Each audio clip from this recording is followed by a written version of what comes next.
discuss the New York Football Giants and their win over the Carolina Panthers and Baker Mayfield. Some may say Faker Mayfield.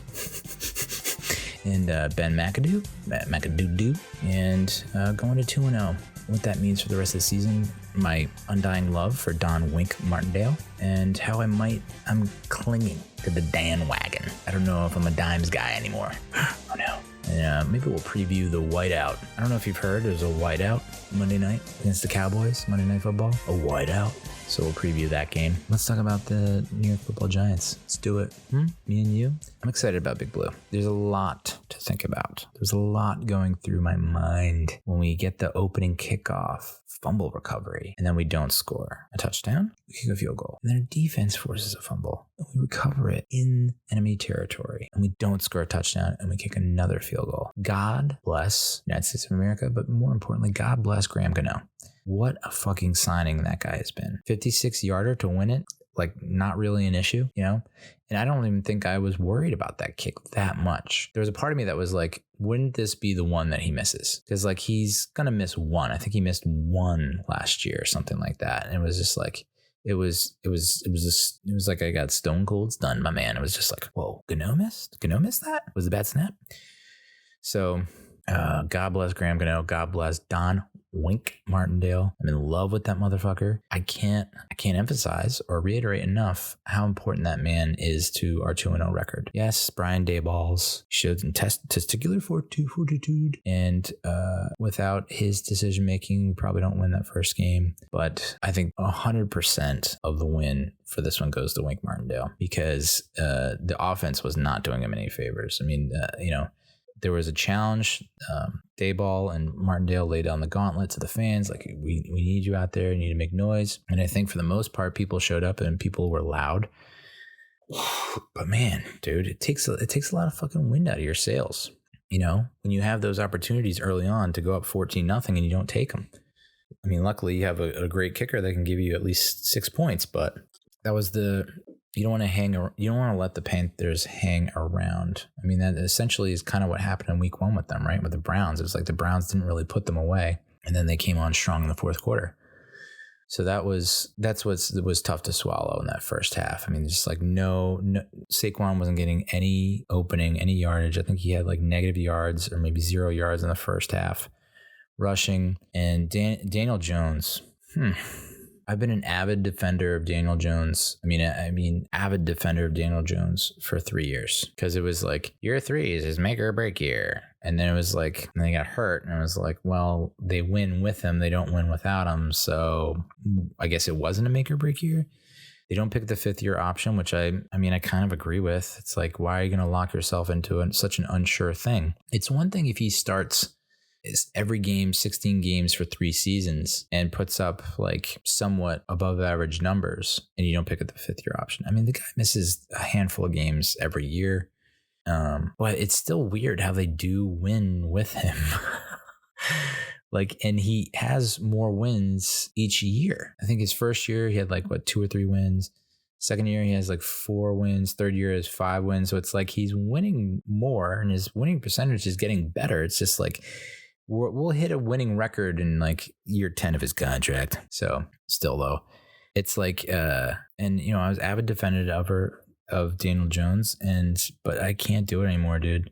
He just, too many blown opportunities, too many mistakes. He could have very easily lost us the game on Sunday, and he would have been the reason we lost, really. Not seeing wide open receivers, because he refuses to fucking look up for his receivers when he's scrambling. He didn't really look like this, I don't think, in 19 or 20-ish. I think it started to kind of happen maybe last year, but like if he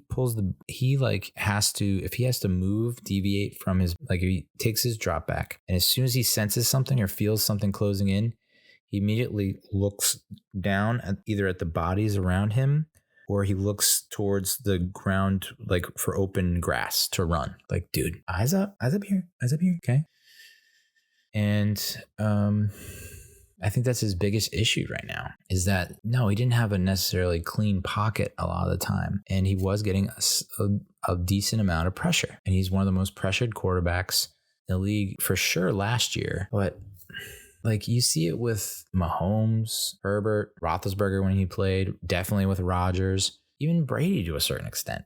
The ability to move within the pocket while keeping your eyes downfield and finding the open guy. I mean, those are the most, I forget who said it. It might have been Justin Pennick on Talking Giants, but like those are the most successful plays.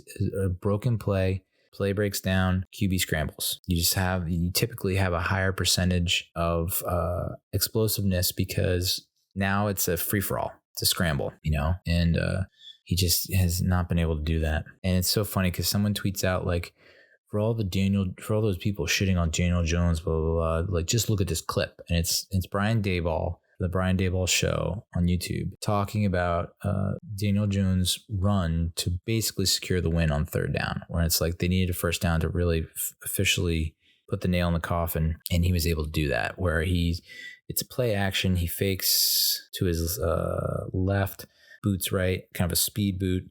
And he has David Sills crossing over the middle, and then he has Saquon in the flat or on a wheel, and maybe another mid-range receiver who is covered. But like Sills is open. Sills is holding his hand up saying, hey, over here.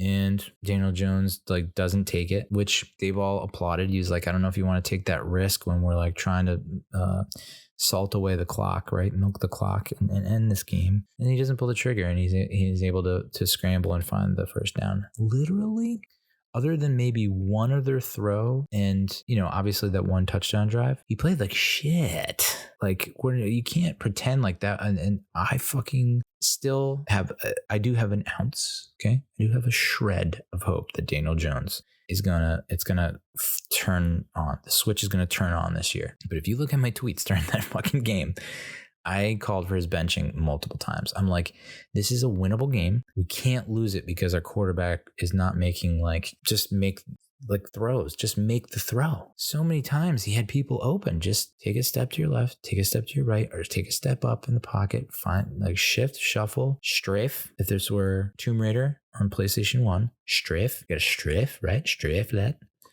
Find the open receiver, make the play, make the throw. And he just not doing it.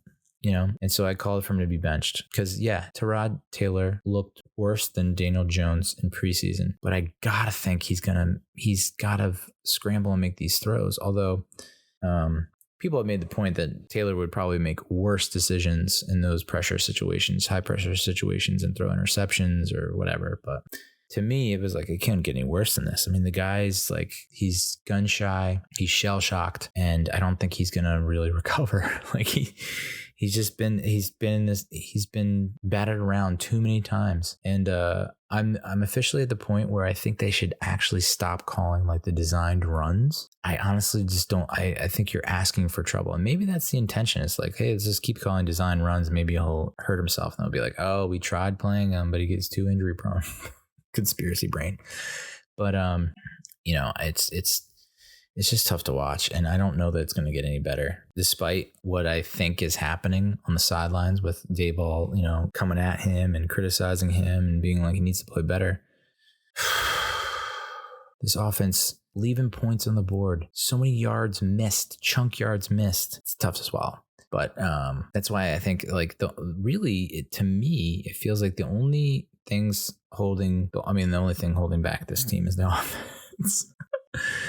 Which is a lot, but you got to figure like the running game kind of comes along. I mean, it finally picked up in the second half, and Saquon ended up with 72 yards and 21 carries, which is not a great average, but ain't that better than the fucking in 2020 and 2021 when his final stat line would be like 10 carries, 9 yards. So it's not that. So the rushing offense, the running offense, especially after what Carolina must have seen on tape against Tennessee in the first week, they must have been like, all right, we got something for that. Yeah, we got something for that. Even after they stacked the box and whatnot to come out in the second half and put on that showing, which just reinforces my faith in the rushing offense. And then the passing offense is just an unmitigated disaster, even though it's not the play calling. Like I think last year and the year before, it was Jason Garrett and his bullshit play calling and uncreativity and not motioning pre-snap. And I mean, the list goes on.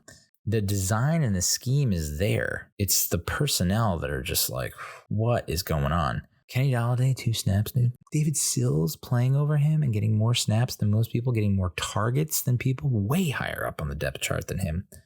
Darius Slayton, did he dress? I mean, if you were to sit there after the 2022 NFL draft and say, hey, on paper, look at this receiving crew. And don't we always say that every fucking season, before every season with the Giants? Dude, look at this receiving crew. And then they don't pan out. It happened in 2016. It happened in 2017. 2016 was like, it's the return of Victor Cruz. And now we have OBJ. And we have, who else do we have? It wasn't Brandon Marshall, was it? I don't think so. But there was a third guy. And it's just like, look on paper, look at this fucking receiving crew. And then 2017 was like, we added in Brandon Marshall, and it was like, look at who we got. And we have Evan Ingram, dude. Sterling Shepard, Evan Ingram, OBJ, Victor Cruz, Brandon Marshall. And no one would surpass 100 catches. No one surpassed 1,000 yards. Like, our entire unit got hurt in 2017. So, not that I was having that same kind of, but it was hard to be like, dude, if we stay healthy, and that's what happened. That's what didn't happen last year. You know, Golladay missed a few games.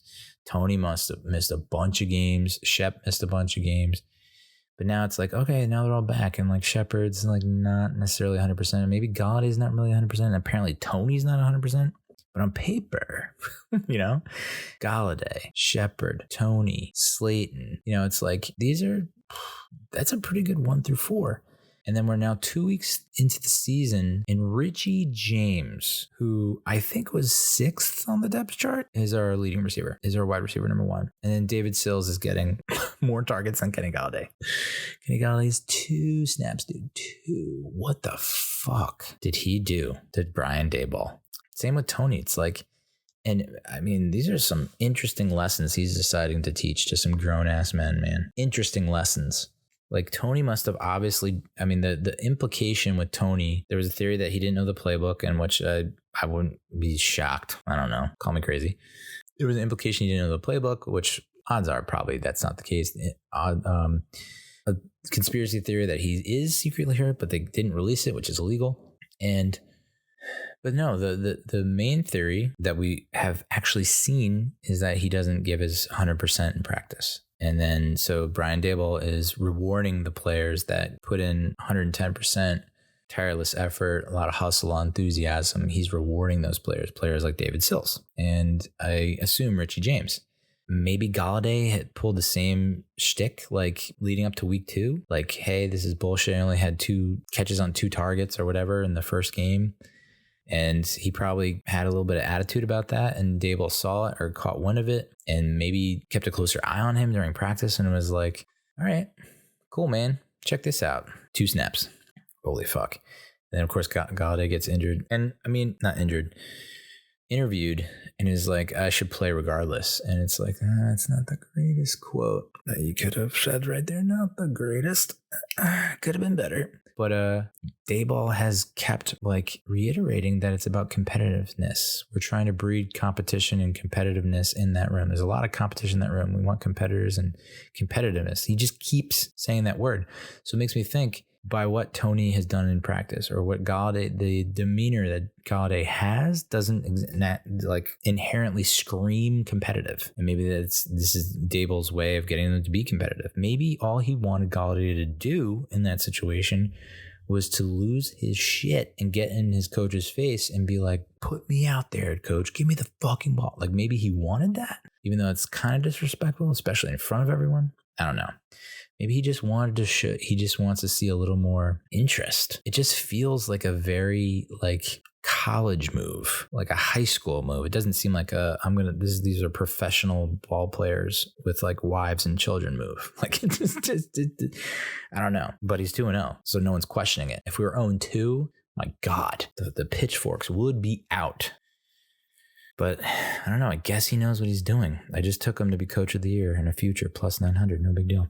But yeah, I really hope it turns around, because it's like Sills is not that bad, but like we're paying $72 million for this guy to be literally a game changer. Like, you can't be one of the most highest paid receivers in the league and no show, just straight up no show. It just can't keep trending that way, right? So who knows? Maybe Dayball sees the interview from Golladay and is like, cool, man, good to see you learned your lesson. 0 snaps, healthy scratch. Like, how far is he going to take it? I mean, he's obviously got balls, and maybe this is like, just, you wanted a guy with balls? Here's a guy with balls. How's not playing your top 2 receivers back-to-back games for balls, dude?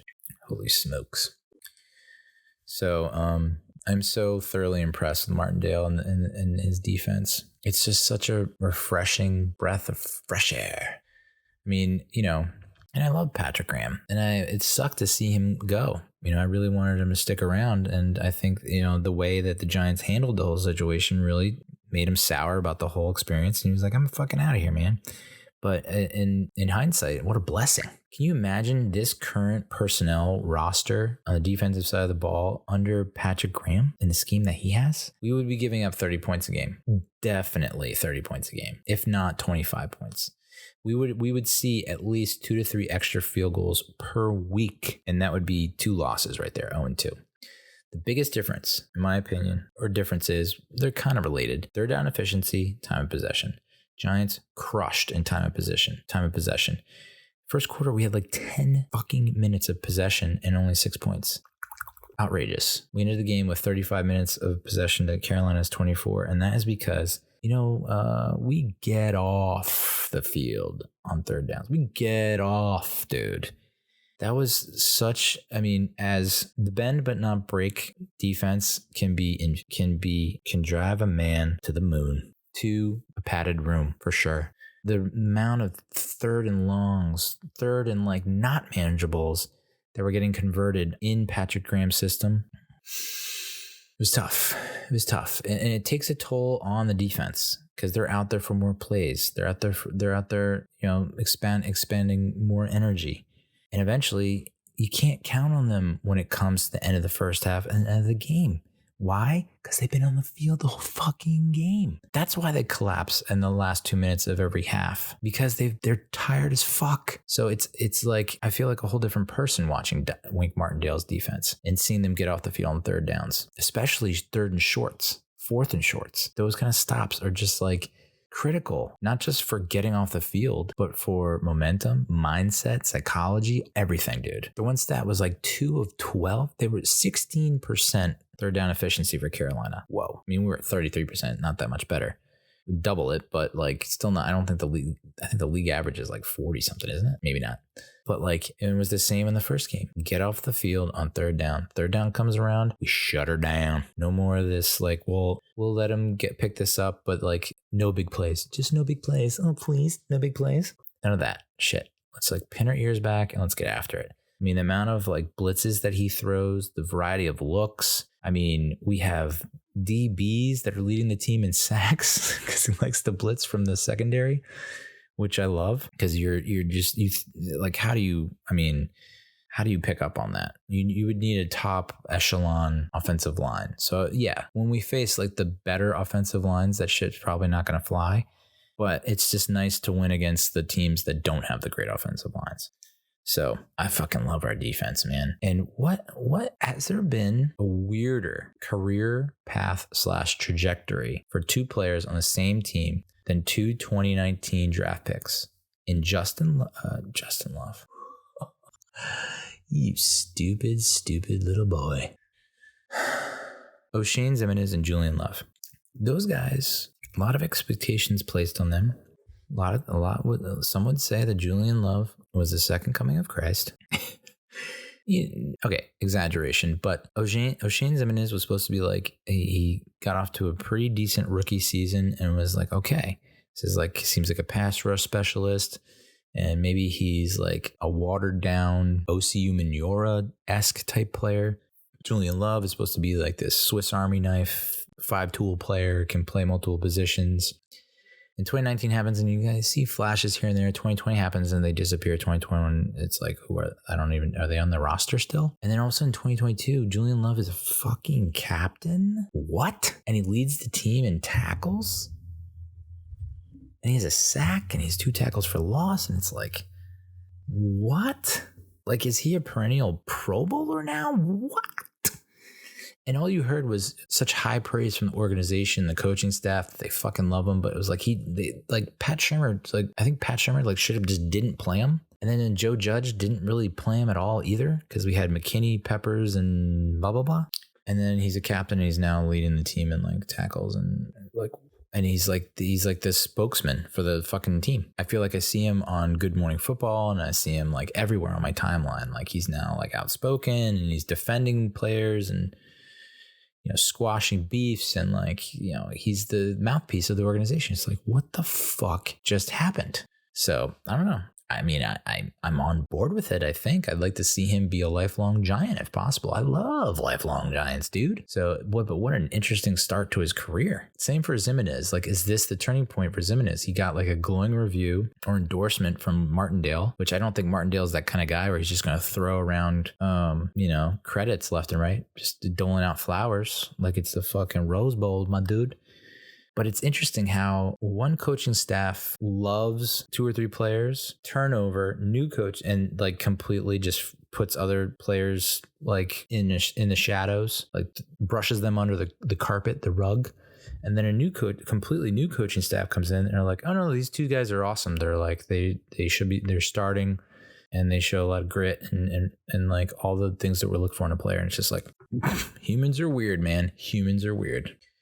And I don't know that you would see that with a lot of teams where it's like a player suffers so much under one organization and then absolutely fucking thrives the very next year with a new coaching staff. I don't know that you see that often.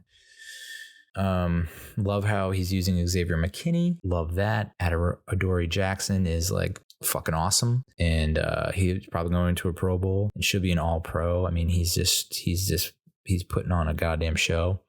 They started Cordell Flott because Robinson has the appendectomy and Flott ends up giving up a touchdown. I think they ended up replacing with Fabian Moreau, the vet from the Falcons who started off in the practice squad.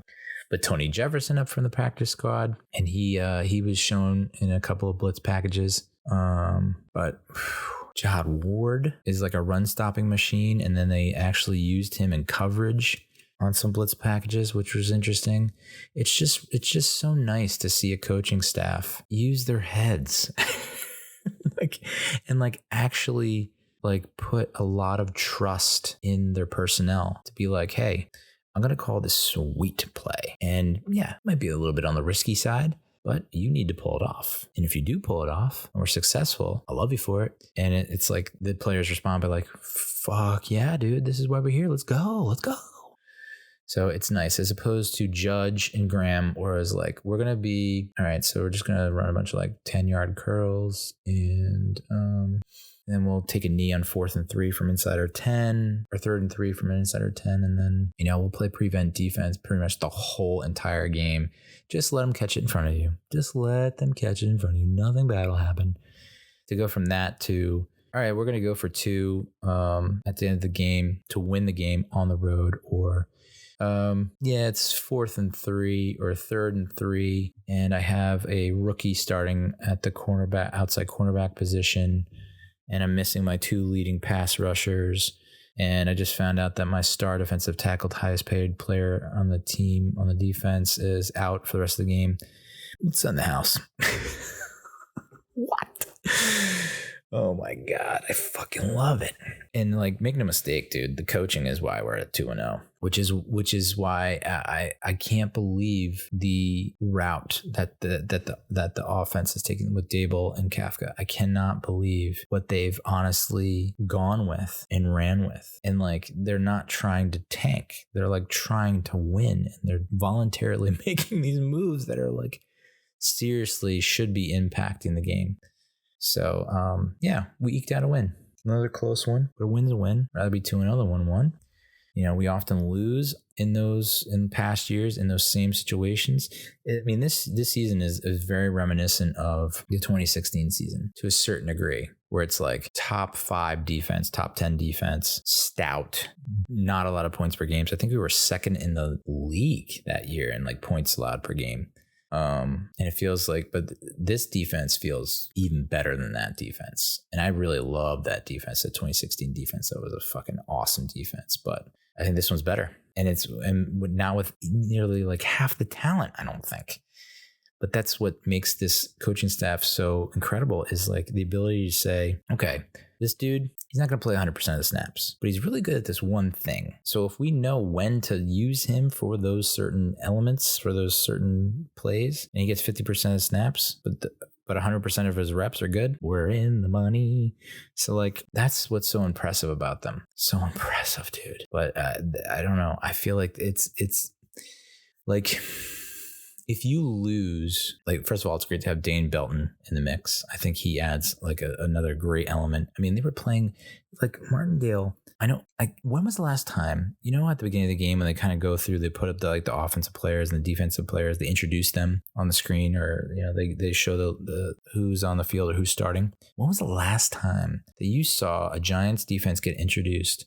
And it was like they had one linebacker and like 4 safeties. It literally was like Julian Love is playing the Mike or the Will, or like the inside linebacker position, and they had like another 3 safeties on the field. Dane Belton, Xavier McKinney, Julian Love, Tony Jefferson. I mean, like, dude, that's just like music to my ears. So big win, and it's revenge on Baker Mayfield for his GQ interview fucking 3 years ago.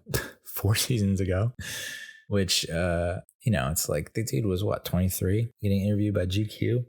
I don't know. And it's not like Daniel Jones outperformed Baker Mayfield. I mean, I think if you put Baker Mayfield on the Giants, he puts up better numbers than Daniel Jones. I don't know that he misses a lot of those throws, but what are you gonna do? I mean, the biggest concern for us was the secondary heading into the season. And look, they didn't even give up 50 yards to any of the receivers on the Panthers. I mean, DJ Moore could be a superstar. I mean, Robbie Anderson is kind of a big play guy, right? Receiver. So it wasn't like they didn't have many weapons. Christian McCaffrey, you know, he ran for 100 some odd yards, but it never felt like he took control of the game and it was like, we have to stop Christian McCaffrey. It was just like, all right, he rips off a big run here or there, and it didn't feel like he was causing as much damage. Like, we limited the damage, which I thought was pretty cool, considering, like, and that's probably why Wink went with what he did, is because we got beat. We almost got beat by Tennessee because of our linebacker play. You know, Tay Crowder and Calitro and us just getting torched, you know, by those mid-range type throws where we had to depend on our linebackers. It's like, all right, well, fuck it. Let's just put all safeties out there. We'll give up some chunk running plays, but, like, you know, we just don't want to give up these big plays through the air. And they didn't, for the most part. I think the big one that did come was on a linebacker. So that leads us to the Dallas game. Monday Night Football. I took a look. I did some digging. I watched El Jefe put out his week 3 video that he does, his sketch with all the different Giants fans chiming in about what to expect and reviewing last week and looking ahead to this week. And he threw out a quote, like, the Giants haven't beaten the Cowboys on Monday Night Football since the 70s, which I was like, whoa. Of course, he was just being facetious, you know, trying to get a laugh. And he did. But I was like, I started to think, and I was like, whoa, when did the Giants last beat the Cowboys on Monday Night Football? Because it's been a while. And so I went on Pro Football Reference and I looked at it, and there's been probably a dozen or more Monday night games. The first handful of games, I almost want to say the first half, definitely more than a quarter of the Monday Night Football games were all at Dallas. I mean, you just got smoked every time because it was like the 70s. And then in the 80s, we also didn't fare that well. And then I think we won once in 99, and that was based on Tiki Barber's punt return for a touchdown. They won 13-10. Back when Tiki was like still returning punts and not really our starting running back, which is nuts to think about. And then 06 and 2010, I think, on Monday Night Football were the last 2 wins against the Dallas Cowboys. And I'm not sure if you heard, but there's a whiteout. It's like, God damn, every player was tweeting about it. And they're going on like every video that you see, every post that the Giants are doing, it's like whiteout. And it's like, I get it. And it was funny. I saw a tweet, you know, the team, the players, the organization, the franchise is asking the fans to wear white. And it's like, hey, you know what you could do? You could just hand out white clothes, white shirts. But you hand out, instead they're going to hand out white towels. And it's like, okay, all right. But again, I'll make this point until it changes. Every time we wear those fucking uniforms, we lose. I don't think we've won once. Yes, they look fresh to death. They look clean as hell. They don't help us win. I believe in that stuff. I'm superstitious as hell. So I hope this is not a letdown game because we stink historically. It doesn't matter who the coaches are or the players. We stink against backup quarterbacks. That loss we had in 2012 to John Kitna at home still crushes me to this day. That loss to Vince Young at home in 2011 still crushes me to this day. It bothers me so much. It's like I feel like Tweak from South Park. Anyway, yeah. So it'll be a big win though. That is a season defining win if we can pull it off. I don't think it's going to be a blowout type situation. I mean, the Cowboys, I eventually fell asleep, but I watched most of the Cowboys-Bengals game. It's like either the Bengals are just like falling apart, which, all right, I guess they have a little bit of a Super Bowl hangover from last year, a little sophomore slump. And they probably should have won the game against the Steelers week 1. And they had opportunities to win this game against the Cowboys after, they came back late where they scored a touchdown and get the 2-pointer to tie it up, I think, or to come within 3. But no, Dallas pulls away and gets the upset win. God damn, that sucked. Very, very disappointing. But, so if you're talking about like, hey, what's your worry level? What's your worry level with the Cowboys on Monday night? A little bit. Okay, if we're looking at the meter, right, left or right, if we're looking at the meter, it's not halfway. It's still in that like first quarter range. Like I just filled up the tank like a week ago. Like we're good.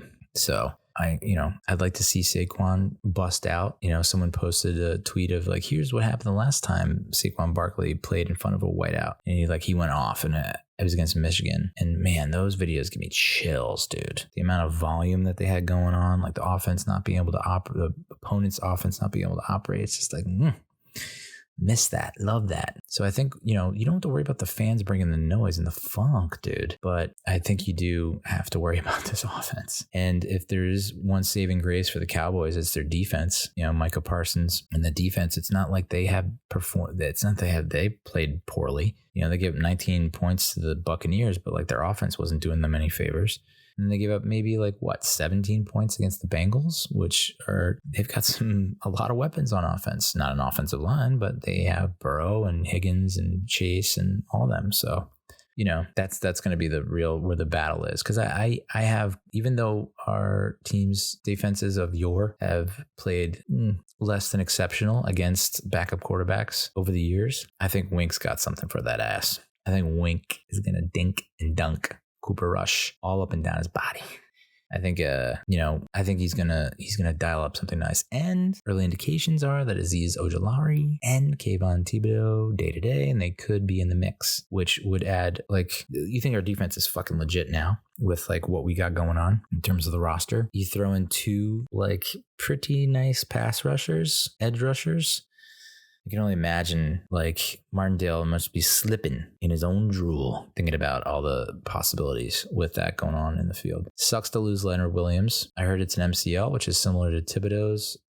What happened to Thibodeau, which means he's probably going to be out for 3-4 weeks. Who knows? That being said, yeah, he was getting a lot of good pressure alongside Dexter Lawrence. I don't know that he was getting the same amount of pressures and hits that he usually does. Maybe I need to look at the stats a little bit more. But the eye test, right? It's he had a couple plays where he bull rushed or he pushed the pocket in, dented the pocket, and then that's how O'Shane Ximines got his sack. But we missed him for the entire second half, I think it was. And the defense held steady. I like what's going on with the rest of our D-line. I think that we have enough capable, able bodies to fill in for him. Are we going to do the same things that we were going to do with him? No, but I think, I just think Martindale is a master class in scheming. And I think he knows exactly how to handle both Zeke and Cooper Rush, especially with Tyron Smith